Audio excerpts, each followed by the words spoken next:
आपली जी CAP registration and document व्हेरिफिकेशनची प्रोसेस आहे ती सुरू आहे. भरपूर मुलांचं CAP registration and document verification पण झालेलं आहे. मग ते तुमचं खरंच कॅप रजिस्ट्रेशन अँड डॉक्युमेंट व्हेरिफिकेशनच्या सगळ्या स्टेप्स कंप्लीट झाल्यात का, किंवा एखादी स्टेप पेंडिंग आहे का, कुठलं डॉक्युमेंट पेंडिंग आहे का, तुमच्या लॉगिनमध्ये काय स्टेटस दिसला पाहिजे, हे कसं चेक करायचं हे मी तुम्हाला सांगणार आहे. म्हणजे ज्या मुलांनी फिजिकल व्हेरिफिकेशन आणि ई स्क्रुटिनी निवडले त्या दोन्ही प्रकारच्या विद्यार्थ्यांसाठी सांगणार आहे की तुमचं खरंच डॉक्युमेंट व्हेरिफिकेशन ही स्टेप दिसते का तुमच्या लॉगिनमध्ये, अदरवाईज तुमचं डॉक्युमेंट व्हेरिफिकेशन अजून कंप्लीट झालेलं नाही आहे. ठीक आहे, त्यामुळे व्हिडिओ जो आहे तो काळजीपूर्वक बघा. ज्या मुलांनी अजूनसुद्धा त्यांचं कॅप रजिस्ट्रेशन आणि डॉक्युमेंट व्हेरिफिकेशन पूर्ण केलेलं झालं नाही, लक्षात ठेवा आपल्याकडे 12 किंवा 13 जुलैपर्यंत वेळ त्यांनी दिलेली आहे. ठीक आहे, आणि ही डेट नक्की एक्सटेंड होणार आहे, कारण का पावसामुळे भरपूर मुलांना स्क्रुटिनी सेंटर्सपर्यंत पोहोचता येत नाही किंवा भरपूर कॉलेजेसचा संपर्क वगैरे तुटलेला आहे. मग अशा सिच्युएशनमध्ये CET सेल दरवर्षी आपलं जे रजिस्ट्रेशन आणि व्हेरिफिकेशन आहे कमीत कमी 3 ते 4 दिवसांनी ती डेट एक्सटेंड करतं. त्यामुळे काळजी करू नका, त्या डेट एक्सटेंड होतील. शक्य तेवढ्या लवकरात लवकर करायचा प्रयत्न करा. दुसरी गोष्ट, जी मुलं ज्यांनी आता फिजिकल व्हेरिफिकेशन निवडलं होतं परंतु सेंटरपर्यंत पोहोचता येत नाही, त्यांनी काय करा, तुमचा तो स्लॉट जो आहे बुकिंग केलेला तो तुम्हाला रिशेड्यूल करता येतो. ठीक आहे, जर पावसामुळे जर तुम्हाला रस्ते किंवा वाहनं वगैरे जर मिळत नसतील तर इतकंच करा की तुमचा जो स्लॉट आहे तो रिशेड्यूल करा.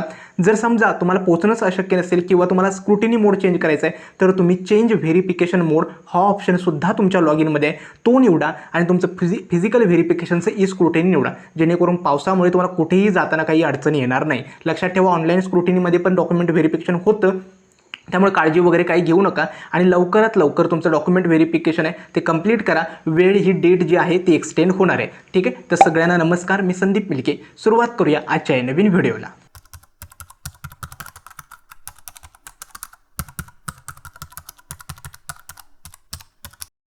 पहिल्यांदा एक गोष्ट लक्षात ठेवा, आपलं कॅप रजिस्ट्रेशन आणि डॉक्युमेंट व्हेरिफिकेशनच्या 2 स्टेप होत्या. पहिली स्टेप म्हणजे काय, तर तुम्हाला तुमचे सगळे डिटेल्स ॲप्लिकेशन फॉर्म कॅप रजिस्ट्रेशनचा भरावा लागतो. तुमचे जे काही कॅटेगरी आहे त्यानुसार सगळे रिक्वायर्ड डॉक्युमेंट्स अपलोड करावे लागतात. त्यानंतर स्क्रुटिनी मोड चेंज करावा लागतो आणि कॅप रजिस्ट्रेशनचा फॉर्म भरावा लागतो. तो फॉर्म भरून झाल्यानंतर जे काही तुम्ही अपलोड केलेले डॉक्युमेंट्स आहेत ते तुमचे व्हेरीफाय व्हावे लागतात. हे असतं डॉक्युमेंट व्हेरिफिकेशन. आणि या दोन्ही गोष्टी ज्यावेळी तुमच्या कंप्लीट होतात, ठीक आहे, कुठल्याही एररशिवाय, त्यावेळी तुमचं कॅप रजिस्ट्रेशन आणि डॉक्युमेंट व्हेरिफिकेशन सक्सेसफुल होतं. ठीक आहे, मग आता मी काय केलं आहे, 2 कॅटेगरीमध्ये विद्यार्थ्यांना डिवाइड केलं आहे. लक्षात ठेवा, कॅप रजिस्ट्रेशन आणि तुमचं व्हेरिफिकेशन कंप्लीट झालं आहे हे कसं समजणार आहे. पहिल्यांदा ज्या मुलांनी ऑनलाईन व्हेरिफिकेशन किंवा ई स्क्रुटिनी केलं होतं त्या मुलांनी काय चेक करायचं आहे, पहिल्यांदा तुम्हाला तुमच्या कॅप पोर्टलवरती लॉग इन करायचं आहे. ठीक आहे, जे काही तुमचं पोर्टल आहे कॅप पोर्टलवरती तुमचं लॉग इन करा.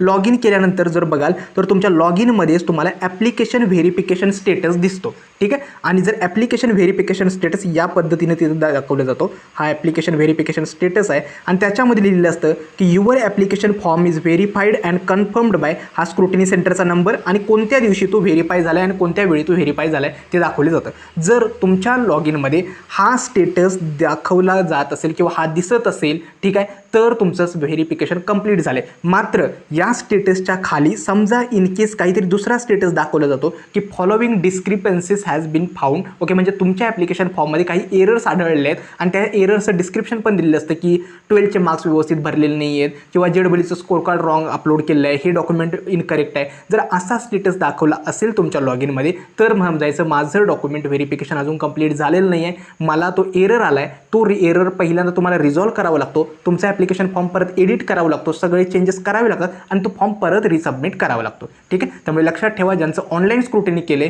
त्या विद्यार्थ्यांनी तुमचं डॉक्युमेंट व्हेरिफिकेशन, आता ज्यावेळी तुम्ही डॉक्युमेंट्स अपलोड करताना वेळ लागतो व्हेरीफाय व्हायला, कमीत कमी 2-3 दिवस लागतात आणि ते स्क्रुटिनी सेंटरवरती या गोष्टी डिपेंड राहतात. ठीक आहे, त्यामुळे लक्षात ठेवा की तुमच्या लॉग इनमध्ये हा जर स्टेटस दिसला की your application form has been verified and confirmed, ठीक आहे, आणि त्याच्याशिवाय इतर कुठला एररचा मेसेज नसेल तर तुमचं डॉक्युमेंट व्हेरिफिकेशन या ठिकाणी कंप्लीट झालं आहे. जर काही डिस्क्रिपन्सीज फाउंडचा मेसेज आला तर तुमचा फॉर्म व्हेरीफाईड झाला नाही, तुम्हाला अगेन फॉर्म एडिट करून त्या डिस्क्रिपन्सीज पहिला रिझॉल्व्ह करावे लागतात आणि परत फॉर्म रिसबमिट करून तुम्हाला वेट करावं लागतं, हा स्टेटस येईल. ठीक आहे, आता समजा हा स्टेटस आला your application verification successfully verified, तर तुम्हाला काय करायचं आहे, तुमच्या लॉग इनमध्येच तुम्हाला ॲक्नॉलेजमेंट बाय व्हर्जन वाईज नावाचं एक बटन या साईडला तुमच्या लेफ्ट हँड साईडला एक ना जो बार्स आहेत त्याच्यामध्ये दाखवलेलं आहे ॲक्नॉलेजमेंट बाय व्हर्जन वाईज. ठीक आहे, 2 असतात, ॲप्लिकेशन फॉर्म व्हर्जन वाईज, म्हणजे ॲप्लिकेशन फॉर्म असतो तुमचा जो रजिस्ट्रेशन फॉर्म, आणि ॲक्नॉलेजमेंटचा फॉर्म व्हर्जन वाईज. त्याच्यावरती तुम्हाला क्लिक करायचं आहे आणि तुम्हाला या पद्धतीचा एक ॲक्नॉलेजमेंटचा फॉर्म दिसतो. आता मी कंप्लीट दाखवत नाही आहे, थोडा स्क्रीनशॉट दाखवतोय. ठीक आहे, त्याच्यावरती जर बघाल इथं जो मार्क केलेला आहे रेड बॉक्समध्ये, त्याच्यामध्ये रिसिप्ट कम ॲक्नॉलेजमेंट असं लिहिलेलं आहे. हा आहे तुमचं ॲक्नॉलेजमेंट. हे जर तुमच्या लॉगिनमध्ये दिसत असेल तर तुमचं कॅप रजिस्ट्रेशन आणि डॉक्युमेंट व्हेरिफिकेशन सक्सेसफुल झालं आहे. आता ही रिसिप्ट कम ॲक्नॉलेजमेंट जे आहे ते तुमच्याकडे ठेवा. याच्यावरती ज्यांनी ऑनलाईन व्हेरिफिकेशन केले त्याच्यावरती स्टॅम्प वगैरे काही नसतो. ऑनलाईन व्हेरिफिकेशनला स्टॅम्प वगैरे घ्यायची काही गरज नाही. हेच तुम्हाला ॲडमिशनच्या वेळी लागतं. ठीक आहे. हे रिसिप्ट कम ॲक्नॉलेजमेंट असेल ना तर तुमचं ॲडमिशन म्हणजे तुमचं कॅप व्हेरिफिकेशन कंप्लीट झालेलं आहे. हे होतं ज्यांनी ऑनलाईन व्हेरिफिकेशन केलं होतं त्यांच्यासाठी. आता ज्या मुलांनी ऑफलाईन व्हेरिफिकेशन केलं आहे त्यांनी काय केलं असेल, तुमचे डॉक्युमेंट्स घेऊन तुम्ही एखाद्या स्क्रुटिनी सेंटरवरती गेला असेल, तिथं त्यांनी जे डॉक्युमेंट्स वगैरे चेक केले असतील, सगळे डॉक्युमेंट चेक केल्यानंतर त्यांनी तुम्हाला एक ॲक्नॉलेजमेंटची रिसिप्ट त्यांनीसुद्धा दिलेली असेल त्या स्क्रुटिनी सेंटरवाल्यांनी, आणि त्याच्यावरती तुम्हाला जर बघायला रिसिप्ट कम ॲक्नॉलेजमेंट असतं आणि त्याच्यावरती स्टॅम्प पण असतो आणि त्यांची सिग्नेचर पण असते. जर ती मिळालेली आहे तर तुमचं डॉक्युमेंट व्हेरिफिकेशन कंप्लीट झालेलं आहे. लक्षात ठेवा, ज्यांनी ऑफलाईन किंवा फिजिकल व्हेरिफिकेशन निवडलं होतं त्या मुलांना त्या स्क्रुटिनी सेंटरने डॉक्युमेंट सक्सेसफुली व्हेरीफाईड झाल्यानंतर तुम्हाला या पद्धतीची रिसिप्ट कम ॲक्नॉलेजमेंट नक्की दिलेली आहे. भरपूर मुलांना माहितीच नाही, तो झेरॉक्स जोडून दिलेला आहे त्यांनी. ठीक आहे. ही रिसिप्ट कम ॲक्नॉलेजमेंट ज्याच्यावरती स्टॅम्प दिलेला आहे ती जर तुमच्याकडे असेल तर तुमचं डॉक्युमेंट व्हेरिफिकेशन कंप्लीट झालं आहे. तुम्ही सुद्धा तुमच्या लॉगिनमध्ये गेलात ना तर लॉगिनमध्ये सुद्धा सेम तुम्हाला असंच दिसतं की तुमचं ॲप्लिकेशन व्हेरिफिकेशन स्टेटस कुठे व्हेरीफाय झालं आहे आणि कोणत्या दिवशी झालं आहे. ठीक आहे. आणि या ठिकाणी कोणते डॉक्युमेंट्स अपलोड झाले आहेत, कोणते रिक्वायर्ड डॉक्युमेंट्स अपलोड केले, हे सगळं तुम्हाला दिसतं. ठीक आहे. हा जर स्टेटस दिसत असेल तर तुमचं डॉक्युमेंट व्हेरिफिकेशन कंप्लीट झालेलं आहे.